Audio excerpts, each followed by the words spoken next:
नमस्कार। आप सभी लोगों को रामनवमी की बहुत-बहुत बधाई और खूब सारी शुभकामनाएँ। आज भगवान राम के प्रकाट्य का जन्मदिन का उत्सव है और इसको पूरे सनातन से जुड़े लोग, पूरी दुनिया के वो लोग जो राम में आस्था रखते हैं, उनके लिए बहुत बड़ा दिन है।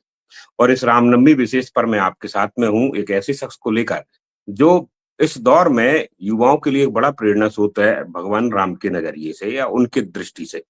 क्योंकि ये व्यक्ति पिछले कुछ वर्षों से राम के प्रति शोध प्रबंधन के काम कर रहे हैं और लगातार कुछ ऐसे देशों में जिनकी आप कल्पना नहीं करेंगे वहां अपने शोध पत्र पर भी बात कर चुके हैं, उन प्रस्तुति दे चुके हैं। आपको जानकर बड़ा आश्चर्य होगा कि जिन देशों में भगवान राम पर बात करके आए हैं उसमें ओमान जैसा देश है, दोहा जैसा देश है, दुबई जैसे देश है और ये तीनों मुस्लिम कंट्री हैं। तो जो मैं बात कर रहा हूँ अशोकनगर जिले में रहे जन अभियान परिषद के जिला समन्वयक और वर्तमान में भिंड में जना समन्वयक है जन अभियान परिषद की शिव प्रताप सिंह भदौरिया। तो शिव प्रताप जी का हमारे इस पूरे कार्यक्रम में जुड़ने के लिए रामनवमी पर जो विशेष चर्चा है उसमें जुड़ने के लिए बहुत बहुत स्वागत है आपका। हार्दिक अभिनंदन करता हूँ और भगवान राम से जुड़े इस विमर्श में आपका स्वागत है। बहुत-बहुत धन्यवाद हितेंद्र। सबसे पहले तो आपको भी रामनवमी की बहुत-बहुत बधाई और बहुत सारी शुभकामनाएँ। और इस बात चलिए की भी बधाई है, इस बात के लिए भी बहुत-बहुत आपका आभार कि मेरे जैसे तुच्छ व्यक्ति को आपने इस काम के लिए चुना। बहुत-बहुत आभार आपका। चलिए तो देख लेते हैं, दर्शक तय करेंगे कि किसने किसको चुना और हो सकता है राम ने ही एक दूसरे को चुन लिया हो। तो इस राम चर्चा में लोगों को राम पर बातचीत करें। हम दोनों जो है बिल्कुल विशुद्ध सांसारिक और जो है अल्पज्ञ टाइप के लोग हैं इस मामले में, तो बहुत ज्यादा साधु संत जैसे लोग, प्रवचनकर्ता जैसे लोग नहीं है। मगर घट घट में व्यापित राम को अपने अपने नजरिए से देखने का चलन आज से नहीं सदियों से चल रहा है। सबके अपने अपने राम है और रामनवमी पर उन्हीं राम को जो अपने अपने नजरिए के साथ हैं उनको लेकर आ रहे हैं। तो सबसे पहले हम आपसे ही जानना चाहते हैं कि ये पढ़ने लिखने के शौक में अचानक भगवान राम पर ही जो है चीजें आकर क्यों अटक गई? शुरुआत यहीं से करते हैं। ये बहुत अच्छा प्रश्न भी है आपका। कई लोग ये पूछते भी हैं कि अचानक से ये बदलाव कैसे हो गया? और सच्चाई जी, वाली बात ये है कि पत्रकारिता करते-करते अचानक से मुझे एक बीट मिली अध्यात्म की। और जब जी, उस अध्यात्म बीट में कई धर्म स्थलों पे जाना हुआ, तो एक मन में भाव आया कि क्यों ना अपना शोध भी इसी विषय पे किया जाए।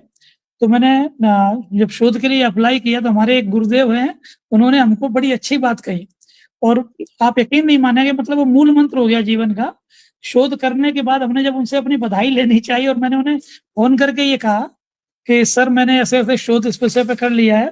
तो उन्होंने मुझको ये बोला कि शिव प्रताप, अब डिग्रियाँ लेना बंद करो और पढ़ाई आरंभ कर दो। वाह! तो अपने लोग पढ़-पढ़ तो के डिग्रियाँ लेती हैं। ये बड़े ऊँचे लोग थे जो ये कह रहे हैं कि डिग्रियाँ बंद करके पढ़ाई शुरू करो। पढ़ाई वाह! शुरू करो। और उन्होंने ही हाँ, मुझे ये रास्ता सुझाया कि आपको अगर हुँ, भगवान राम के जीवन के बारे में विस्तृत रूप से जानना है, तो एक जी, अपने अध्ययन का दायरा बढ़ाओ और हुँ, थोड़ा विस्तार से उनके बारे में पढ़ो। तो सच जी, में हितेंद्र जी, जब मैंने ये सब चीज़ें, आज मेरे पास 30 तरह की रामायणें हैं, जी, रामचरितमानस भी है, मतलब 30 तरह की रामायण हमारे घर में है, सारे वेद हमारे पास हैं। और आप तो अक्सर कर देखते भी रहते हैं, कई बार हमारी आपकी बात भी होती रहती है। कई ऐसे प्रसंगों पे हम एक-दूसरे से विचार भी साझा करते हैं, जिनमें लोगों को बहुत सारी भ्रांतियाँ हैं, उन विषयों हुँ, को लेके। तो आज जो हम एक चर्चा हमने आज आपसे सुबह भी की थी कि भगवान राम का एक ऐसा मतलब कहना चाहिए प्रकल्प मान लें या उसे उनके जीवन का वो क्षण मान लें, जिसमें पूरी कायाकल्प हो गई उनके जीवन की। उस विषय पे भी हुँ। थोड़ा बहुत चर्चा करेंगे। बिल्कुल, और बिल्कुल।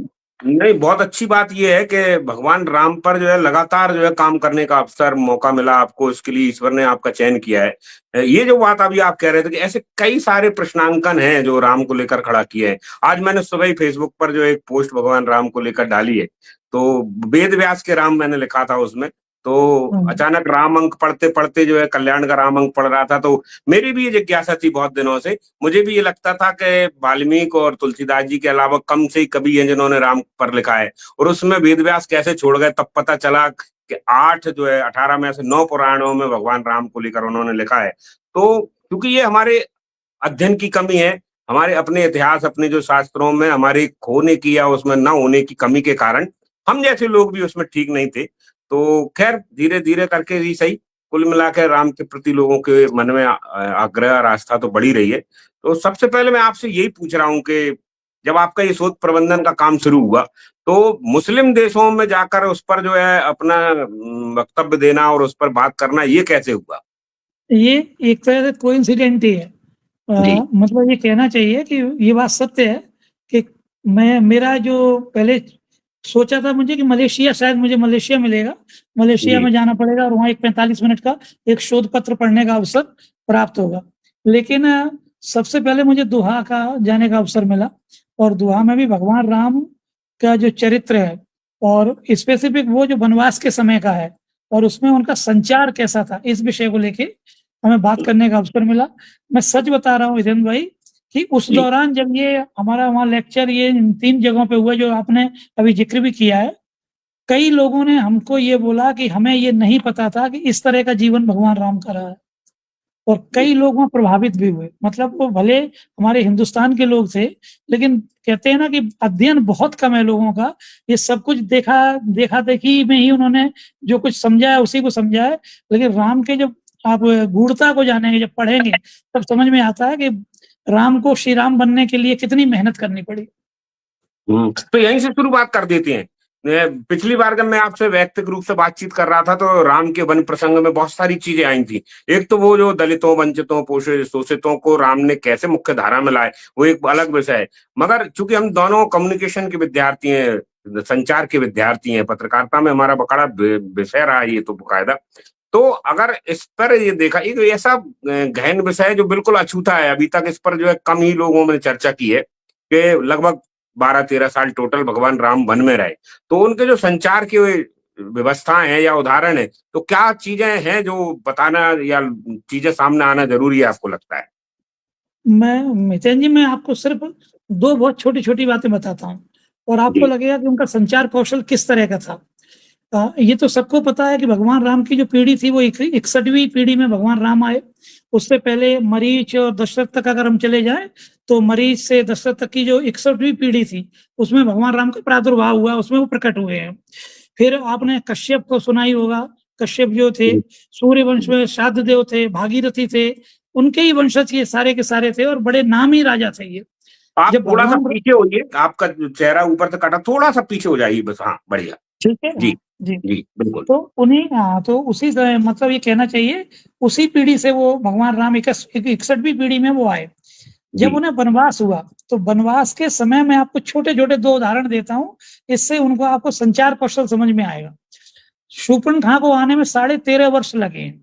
साढ़े हुँ, 13 वर्ष के बाद शूर्पणखा आई है, कोई एकदम से तो ऐसा है नहीं कि बहुत जल्दी से आ गई और जी, उन्होंने उसको पहचाना कैसे है। ये एक हुँ, बड़ा महत्वपूर्ण पहलू है। आप भी सुनेंगे तो आपको लगेगा कि वाक़ई ये चीज़ है।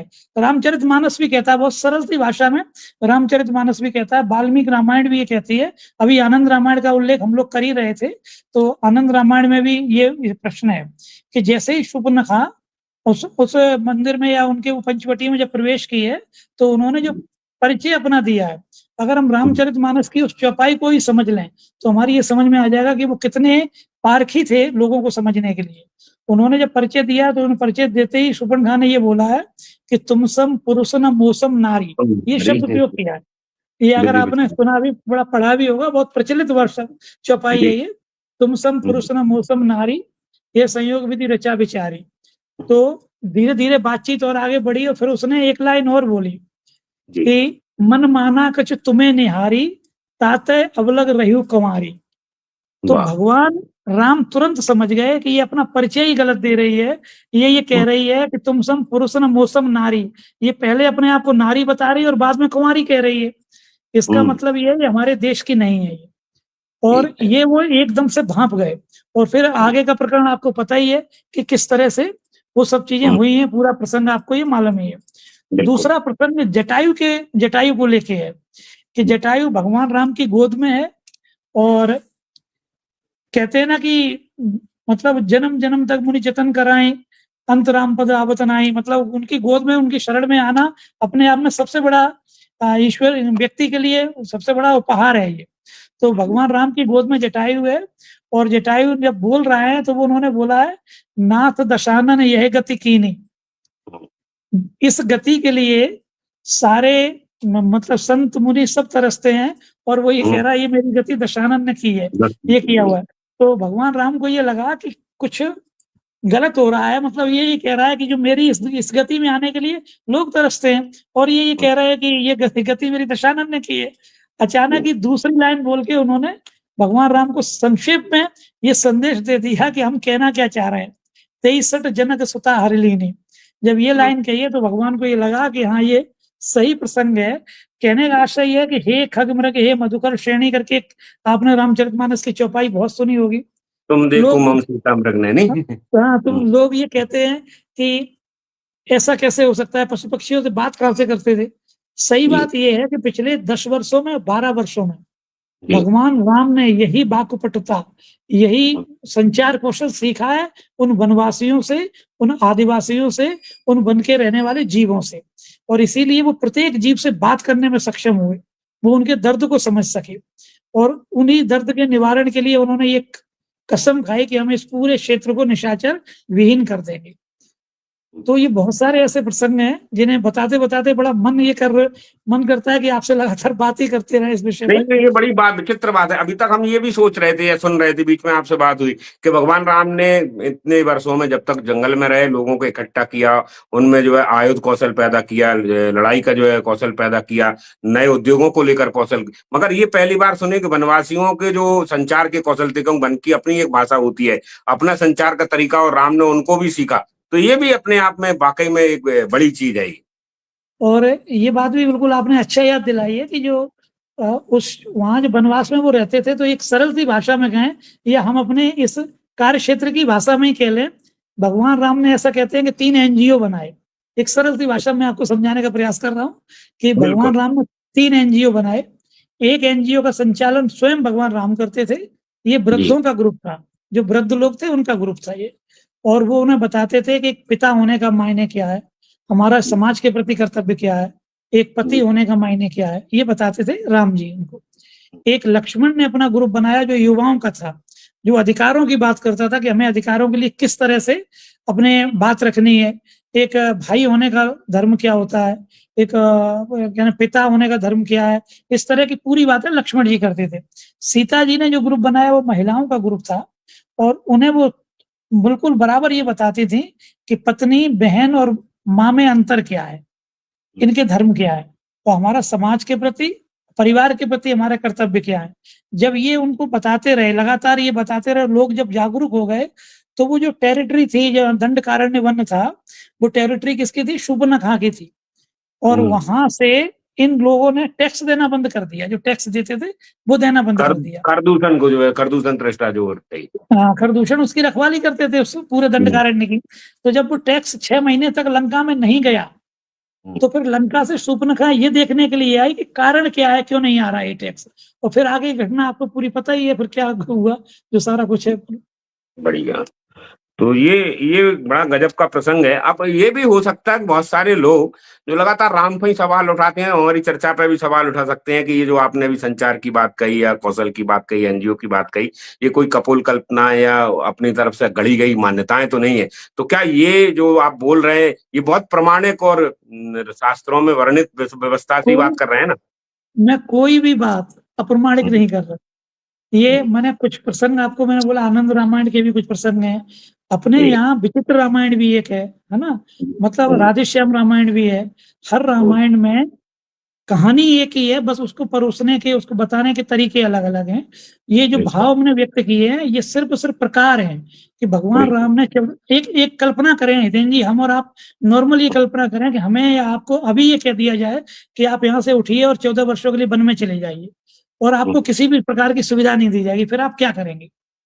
हुँ। तो निश्चित तौर पे आप ऐसे लोगों का एक टीम बनाएँगे, ऐसे लोगों को जोड़ेंगे, या जिनके साथ अन्याय हुआ उनको लेके एक अच्छे लोगों के साथ जोड़ के और फिर अपने आप को प्रदर्शित करेंगे या लेकिन प्रतिष्ठित बहुत करेंगे। स्वाभाविक सी बात है कि अगर राम लगभग 13.5 वर्ष के आसपास वन में रहे, 12-13 वर्ष रहे, तो ऐसा तो है नहीं कि एक पर्णकुटी में बैठे रहे हों और सुबह से शाम तक जो है कंदमूल फल खाएँ, ये तो संभव है ही नहीं है। और राम इस वजह से तो गए ही नहीं थे कि जो है कुटिया बनाकर जो है तपस्या करने की स्थिति में रहे हों। तो ये बहुत स्वाभाविक सी बात भी है, और तो राजपुत्र रहे हैं तो ये सारी युद्ध कौशल, रण कौशल, तमाम सारी नीतियाँ ये उन्हें सब रहा है। तो स्वाभाविक तौर पे वो वहाँ घटित भी हुई होंगी लोगों के बीच में।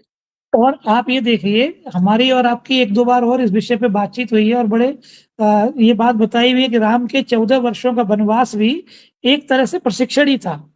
ये कई बार हुँ, हम लोगों ने चर्चा भी की है और ये भी बिल्कुल। कहा ये प्रशिक्षण इसलिए था कि आगे राम-राज आने वाला है, तो लोगों को कैसे रहना है, कैसे अपना जीवन यापन करना है, ये भी लोग सीख लें। तो तो जा ये जा के राम ने स्किल डेवलपमेंट प्रोग्राम मान लीजिए राम। बिल्कुल, बिल्कुल, बिल्कुल एक सरल सी भाषा में कह सकते हैं कि ये स्किल डेवलपमेंट का एक पूरा प्रोग्राम था। तो कई हुँ, मायनों में अगर देखा जाए, फिर आपने एक बात कही है कि देखो उन्होंने निषाद राज के साथ, केवट के साथ, शबरी के साथ, कई ऐसे वन के जो रहने वाले लोग हैं, उनके साथ आत्मीय भाव रखते हुए, मित्रता का भाव रखते हुए, बहुत अच्छे से अपना जीवन यापन किया और एक सुदृढ़ एक मतलब कहना चाहिए संकेत दिया कि हमें आने वाले दिनों में कैसे अब राजा बन के रहना है। एक सबसे महत्वपूर्ण चीज़ ये थी उनके जीवन की कि वो जहाँ-जहाँ रहे हैं, उस हुँ। क्षेत्र की सत्ता उन्होंने वहीं के लोगों को दे दी। बिल्कुल सही बात है। चाहे वो सुग्रीव हो, विभीषण हो या और दूसरे लोग ये बनवासी भी जो है, उनको भी इकट्ठा करके उनकी सत्ता वहीं सौंपी है उनको, ये बात वहीं सही है। सौंप दी। हाँ, तो और इस चलिए कारण इसी से जी, जी, तो इसी से जुड़ा मेरा ये दूसरा प्रश्न है और ये प्रश्न बहुत इस समय का जो है तार्किक भी है कि लोग आजकल बड़े नारों में राम राज्य की बात कर रहे हैं। हम और आप जैसे लोग इस पे लगातार बात करते रहते हैं कि लोगों को बहुत सारे लोगों को ये पता ही नहीं है कि वो कौन से राम राज्य की बात कर रहे हैं। एक भगवान राम 11,000 वर्ष रह गए, उन्होंने उस समय तक जो है पूरा राज किया। तो राम राज रा और जा या रा आधा जा और या। तो बहुत सारे लोगों को तो अभी क्लियर ही नहीं है वो कौन से राम राज्य की कल्पना अपने भाषणों में, नेतागिरी में उपयोग करते हैं। तो राम राज्य पे ही थोड़ी-सी बात कर लेते हैं। आपके हिसाब से जो शोध प्रबंधन में राम राज्य आया है, वो किस तरह से दिखती हैं आप? नहीं राम राज्य का एक मूल मंत्र तो यही था कि दैहिक दैविक भौतिक तापा, राम राज्य नहीं काहू व्यापा। ये 3 तरह के ताप जो कि हमारे जीवन में मूलतः ये 3 तरह के ही ताप हैं और हुँ, चाहे वो आर्थिक रूप से देख लिया जाए, चाहे वो दैहिक रूप से देख लिया जाए या दैवीय रूप से भी देख लिया जाए, ये तीनों तरह के ताप राम राज्य में बिल्कुल थे नहीं। अब ये वो व्यवस्था कैसी थी? जैसे शायद कुछ लोगों को नहीं पता होगा कि ऐसा एक जगह ये उल्लेख है कि जब वो 14 वर्ष तक वन में रहे, उस 14 वर्षों में अयोध्या में किसी की मृत्यु नहीं हुई या कोई जन्म नहीं लिया। ये शायद हुँ। आपने भी मुझे लगता है पढ़ा होगा लेकिन ये पढ़ा प्रसंग है, हाँ, है बिल्कुल ध्यान में ये है। प्रसंग है ये। हुँ, उसके बाद जब राम राजा बने, तो राम हुँ, ने राजा बनने के बाद सबसे पहला जो काम किया वो ये किया कि अपने यहाँ की जो मुद्रा है, उस मुद्रा को बदला हुँ, और उस मुद्रा पर जब राजा राम अंकित किया गया उस मुद्रा के ऊपर, तो उससे ये हुआ कि फिर उसके जी, पूरे नियम नियम और प्रबंधन बनाए गए। उस हुँ, पूरे क्षेत्र में उस मुद्रा को लेके कहीं भी कैसे भी कोई चले जाओ, किसी भी तरह से मतलब आप छले नहीं जाओगे, आपके साथ गलत नहीं होगा। ये पूरे एक नियमावली बनाई गई इसकी और इसकी लिखित में भी है ये नियमावली कि राम राज्य था कैसा? किसी के साथ अन्याय ना होना और किसी के साथ गलत ना होना। इस पूरी अवधारणा को लेके राम राज्य की कल्पना की गई है और अगर उस अच्छा हम राम तो राज्य को ये भी जी, सुनते हैं कि जो 4 तरह की नीति व्यवस्थाएँ साम, दाम, दंड, भेद। भगवान राम के राज के दौरान साम और दाम तक ही था, दंड और भेद तो व्यवस्था में ही नहीं थे। दंड और भेद बिल्कुल भी व्यवस्था में नहीं थे, भेद तो शब्द था ही नहीं। जी, भेद का तो कोई मतलब ये होता ही नहीं है। एक ये कहते हैं कि ईश्वर जब हमें अपना आशीर्वाद देते हैं, तो ईश्वर के साथ जुड़ता है भाव और वो हुँ, भाव देखते थे कि सामने वाले का भाव क्या है और उसके साथ ही उसका न्याय होता था उनके साथ। तो ये ऐसा कहा भी जाता है कि भाव के ही भगवान रहिए, आपने सुना भी होगा, ऐसा कहा भी जाता है। तो इसमें जो राम राज्य में और जो व्यवस्थाएँ हैं, ये तो ये आपने इसकी व्यवस्था बता दी, फिर नागरिकों के जो है कर्तव्य होते हैं, राजा के अपने कर्तव्य होते हैं, ठीक है ना? और भी कई सारी चीज़ें थी, वहाँ की कर व्यवस्था को लेकर तमाम सारी चीज़, रक्षा को लेकर थी, सत्ता के विकेंद्रीकरण को लेकर भी राम की एक अच्छी व्यवस्था थी, कि चारों भाइयों में किस तरह से वो किया था। तो इस पर भी अगर कोई और चीज़ें आपके बीच में हो? अच्छा एक एक तो बहुत अच्छी बात हमको याद दिलाई आपने हितेन जी। इसको लेके एक बड़ा अच्छा प्रसंग ये है कि जब 14 वर्षों के वनवास में थे, तब आपने हुँ, इस प्रसंग को तो सारे लोगों ने सुना है कि भरत जी मिलने आए हैं राम जी से, आए हैं बिल्कुल। हुँ, और एक पूरा हुँ, दिन राम जी ने भरत जी को सिर्फ़ और सिर्फ़ यही बताया है कि अयोध्या की अब जो हुँ, जीवन प्रणाली है वो कैसी होगी। लोगों से कर लोगे तो किस तरह से लोगे क्योंकि दशरथ जी तो चले ही गए थे। जी, और इस पूरे काम को संचालन करने के लिए सुमित्रा मैया थी। सुमित्रा जी 2 काम करती थी वहाँ पे, एक तो कर का एकत्रीकरण का जिम्मेदारी, वो जब आता था उसको कैसे-कैसे उसको जो सेना पे कैसा जाना खर्च होना है, किस तरह से किन चीज़ों में खर्च होना है, इसका बँटवारा करने का काम सुमित्रा जी का था। और सेना को भी कौन-कौन सी सेना को किस-किस टुकड़ी को कहाँ-कहाँ तैनात होना है, ये ज़िम्मेदारी भी सुमित्रा मैया ही सँभालती थी पूरी। ये पूरा उल्लेख भी है, विस्तृत वर्णन भी है। आपने जो बात कही है कि कर व्यवस्था कैसी थी, कहीं भी किसी भी रूप में हम जो कहते हैं ना कि विकेंद्रीकरण का दौर था या जो लेन-देन की जो प्रक्रिया थी, वो मुद्रा वाला वहाँ कोई मतलब प्रकल्प नहीं था, कोई विकल्प नहीं था। वहाँ जो हमारी जो लेन-देन की प्रक्रिया थी, वो क्या थी? वस्तु विनिमय थी। विनिमय की प्रक्रिया थी। हाँ, वस्तु विनिमय थी और वस्तु विनिमय से ये होता है कि अगर हितेंद्र जी पे ये अधिक है तो हितेंद्र जी हमें दे देंगे और मेरे पास अगर ये अधिक है तो मैं वो हितेंद्र जी को दे दूँगा और मिलके संचालन करेंगे पूरी व्यवस्था का। तो राम राज्य भी देख ली आपके साथ में, वनवास का जो है राम से जुड़ी चीजें भी देख ली। एक चीज और जो अक्सर लोगों के मन में और खासकर हम भी उस दौर से निकले हैं। बहुत सारे लोगों को आज भी वाल्मीकि कृत रामायण और तुलसीदास की जो है रामचरितमानस के मूल भेद में ही फर्क नहीं पड़ता। तो कई बार हम बोलचाल में ये कहते हैं कि घर में साहब आज रामायण का पाठ हो रहा है, जबकि होता वो रामचरितमानस का पाठ है। तो इन सही दोनों बात। का जो मूल भेद है उस पर थोड़ी सी बातचीत कर लेते हैं। हाँ, ये बिल्कुल बहुत मतलब तार्किक विषय भी है और प्रासंगिक भी है कि लोग ये आपने जो बात सही है कि ये रामायण ही कहते हैं कि हमारे यहाँ रामायण का पाठ हो रहा है, लेकिन ये मूल से रामचरितमानस का पाठ हो रहा होता है। रामचरितमानस गोस्वामी जी ने आपको पता ही है 76 वर्ष की उम्र में लिखना आरंभ किया। विस्तृत अध्ययन के बाद लिखना आरंभ किया, पूरी तरह से अध्ययन कर लिया जब सभी शास्त्रों का, सभी उपनिषदों का, फिर उसके बाद उन्होंने लिखना आरंभ किया और ईश्वरीय कृपा भी है। रच महेश मन मानस राखा, ये प्रसंग भी है। इस तरह से फिर उन्होंने इसको लिखना आरंभ किया। अवधि में लिखना आरंभ किया और एक ऐसी भाषा में लिखा जिसे लोग आत्मसात कर सकें। क्योंकि राम के चरित्र का मानस है वो, इसलिए उन तथ्यों को, उन प्रकरणों को ज़्यादा विस्तार दिया गया है जिसमें भगवान राम की धवलता बनी रहे। आपकी वाल्मीकि रामायण में उन सारे प्रसंगों को थोड़ा विस्तृत कर दिया गया है। जैसे मैं उदाहरण दूँ, ये आप लक्ष्मण रेखा का जो एक प्रसंग है, वो दोनों रामायण में नहीं है। कहीं भी मतलब रामचरितमानस में भी नहीं है और आपके वाल्मीकि रामायण में भी नहीं है। रामचरितमानस में मंदोदरी प्रसंग में ज़रूर ये बात आती है, जब वो रावण से ये कहती है कि उनके छोटे भाई ने एक रेखा खींची थी, तुमसे वो भी पार नहीं की गई। ये अवरेव है रामचरितमानस का, लेकिन प्रासंगिक रामचरितमानस इसलिए है कि वो सरल है, सुकंठनीय है और उसे पढ़ के मतलब हर तरह की आत्मीयता का बोध होता है। अगर आपको विस्तृत रामायण के बारे में पढ़ना है तो फिर वाल्मीकि रामायण ऑथेंटिक ग्रंथ है, प्रमाणिक ग्रंथ है। मगर वो चूंकि एक क्लिष्ट है वैदिक संस्कृत में, एक तो उसका लेखन है और कई जगह तो उसके जो अर्थ हैं, खासकर संस्कृत का जो अर्थ है, वो बड़े विद्वानों को भी जो है विस्मृत कर देता है या भ्रम में डाल देता है। तो उस लिहाज से अगर देखा जाए तो तुलसीदास जी ने उसे लोक मंगल का या लोक व्यापीकरण का विषय बना दिया। बिल्कुल यही है। और एक और मैं बात आपसे करूंगा, मतलब ये आधा मिनट का विषय है कि आप ये देखिए, त्रेता युग, सतयुग और द्वापर युग, ये 3 युगों में किसी के आगे श्री शब्द नहीं लगता था, अगर आपने ये गौर किया हो। केवल भगवान श्री कृष्ण और श्री राम के आगे श्री लगा है। ऐसा क्यों है? रावण के आगे श्री क्यों नहीं लगा? दशरथ के आगे श्री क्यों नहीं लगा? ये इस पे हमें कभी-कभी सोचना चाहिए क्यों नहीं लगता है। अब इसके पीछे की कहानी है या इसके पीछे का प्रसंग ये है कि उस समय श्री का मतलब ये होता था सार्वभौम रूप से स्वीकार्यता, जिसके मतलब आगे एक तरह श्री से लग जाता। उपाधि थी, एक तरह से ये तो उपाधि थी और डिग्निटी हो गई। वो इतनी बड़ी उपाधि थी, वो धरती की उपाधि थी, वो पृथ्वी की उपाधि थी। जिसको वो मिल गई मतलब वो उसको सार्वजनिक रूप से स्वीकार कर लिया गया। तो सिर्फ 2 ही जगह पे ये इसका उल्लेख है, भगवान श्री राम को मिली है ये उपाधि और फिर द्वापर में भगवान श्री कृष्ण को मिली है। और नहीं तो आप बताओ कहीं भी आपने देखा कि श्री कंस कहा गया हो या श्री दुर्योधन कहा गया हो या श्री वासुदेव कहा गया हो? नहीं कहा गया। श्री भीष्म भी नहीं है, उधर अच्छे लोग भी हैं, श्री जनक है, श्री बड़े-बड़े दशरथ योद्धा है, बड़े-बड़े तमाम सारे मतलब लोग हैं। हाँ, बड़े-बड़े विदुषी है, मतलब ऐसा नहीं है, बहुत बड़े-बड़े लोग हैं, लेकिन नहीं है उनके आगे श्री। विदुर जैसे महात्मा भी रहे, सुमंत जैसे लोग रहे, तमाम सारे जामवंत जैसे बलशाली रहे। तो ये बात बड़ी अच्छी है, ये पहली बार मुझे भी पहली बार पता चला ये बात। और आप ये देखिए कलयुग में थोड़ा देख लीजिए आप, कलयुग में एक श्री से काम नहीं चलता तो श्री लगाते हैं लोग। फिर श्री डबल श्री, हाँ, फिर श्री 108 है, श्री श्री 108 करेंगे, फिर 1008 करेंगे और अंत में तो एक शब्द और उपयोग होने लगा है, अनंत श्री। हाँ, श्रीयों की कोई ये कमी नहीं। कोई कमी नहीं, प्रचलन में है ये।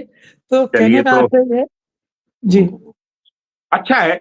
रामनवमी के दिन हम जैसे लोग जो आज के दौर के जैन जी से प्रेरित लोग हैं, बच्चे हैं, कम से कम राम को लेकर इस तरह की चर्चा कर रहे हैं, उस पर बातचीत कर रहे हैं, पढ़ रहे हैं उनको लेकर। कल ही मैं रामंक कल्याण का पढ़ रहा था, तो कई सारी चीजें, मुझे कवियों के बारे में, चूंकि आप लिखते रहते हैं तमाम सारी, मुझे मुझे लगता था, मतलब मैं अपनी बात बता रहा हूँ, दूसरे लोगों की बात नहीं, मुझे लगता था कि राम पर कितने कम लिखा गया है। एक वाल्मीकि जी लिख गए, उसके बाद तुलसीदास जी आए, थोड़ा बहुत कवि केसव को पढ़ लिया हमने, या बीच बीच में थोड़े से, पर उसमें जब मैंने सूची देखी 50 से ज्यादा कवि है, और उसमें भी रहीम का कितना गजब का उल्लेख है। विदर्भ हाँ, का जो है वहां काफिर वो भूना बताया गया था, अगर दूसरे धर्म के लोगों का नाम, उनने कितना गजब का राम पर लिखा है। उसके बाद अलग अलग कवि, उसमें जो आप नाम लेंगे, सेनापति है, रत्नाकर है, विभूति, ऐसे बहुत सारे नाम है, बहुत बहुत बहुत सारे नाम। सारे। मगर दुर्भाग्यजनक परिस्थिति ये है, ये मैं हमेशा से ये बात कहता रहा हूं अलग अलग जगहों पर, कि बीते 50 60 70 वर्ष में जिस तरह की चीजों को समाज में आना चाहिए था वो नहीं आया, और इसी का कारण ये है कि चीजों को कमजोर करके बताया गया। राम इतने बड़े विषय थे, उन्हें समेटने की कोशिश की गई, या उनके अलग अलग तरीके से गड़बड़ करने का प्रयास किया गया। तो इसी सापेक्ष संदर्भ में एक सवाल, और आखिरी सवाल है मेरा आपसे, कि आज के दौर में भगवान राम की प्रासंगिकता को कैसे देखते हैं? आज के दौर में अगर भगवान राम की प्रासंगिकता को देखना है हितेन जी, तो आप उनके किसी भी एक पक्ष को उठा के देख लीजिए, चाहे भ्रातृत्व प्रेम को उठा के देख लीजिए, और सबसे मूल मंत्र जो उनका है कि अगर आप सब चीजें त्यागेंगे तो उतना ही ये समाज, ये सृष्टि, ये आपको ईश्वर ऊपर उठाने का प्रयास करेगा, ऊपर उठा ही लेगा, ये मान लीजिए। ये एक मूल मंत्र है कि उन्होंने हर चीज का त्याग किया। त्याग से मतलब कभी किसी लोलुपता में नहीं रहे, कभी धन वैभव की आश नहीं की, जो आदेश मिले उनका अक्षर से पालन किया। भाइयों का प्रेम का एक सबसे बड़ा उदाहरण अगर ये है, तो इससे बड़ा कुछ आप ग्रंथ नहीं देख पाएंगे। मतलब ये भाइयों का ही नहीं, पत्नी प्रेम देख लीजिए, माता से के प्रति प्रेम देख लीजिए, पशु पक्षियों के प्रति प्रेम देख लीजिए, किसी भी एक नर का नारायण के प्रति प्रेम देख लीजिए। ये सबसे अच्छा मित्र, उदाहरण आपको। मित्र का भूल गए, हम दोनों मित्र बैठ के भी बात कर रहे हैं। मित्रता मित्र निज दुख मित्रता तो बहुत समरज बड़ा। करी जाना, मित्र के संग। तो है ना? ये बहुत बड़ा वो है। एक मुझे अगर इजाजत हो तो मेरे पास 7-8 लाइनें रामचरितमानस को लेके हैं, मैं वो सुनाना बिल्कुल, चाहता बिना हूँ उनके फिर। खत्म ही नहीं होगा ये पोस्टकास्ट, उसी के साथ खत्म करेंगे जी, जब बताइए। ये तुलसीगत रामचरितमानस पे है कि लोग अगर जब तक रामचरितमानस को किस नहीं देखते हैं, नहीं पढ़ते हैं, तो उनकी समझ में शायद कम आए, लेकिन मुझे मालूम है कि ये कहना इसलिए जरूरी है कि शायद समाज को एक दिशा मिले।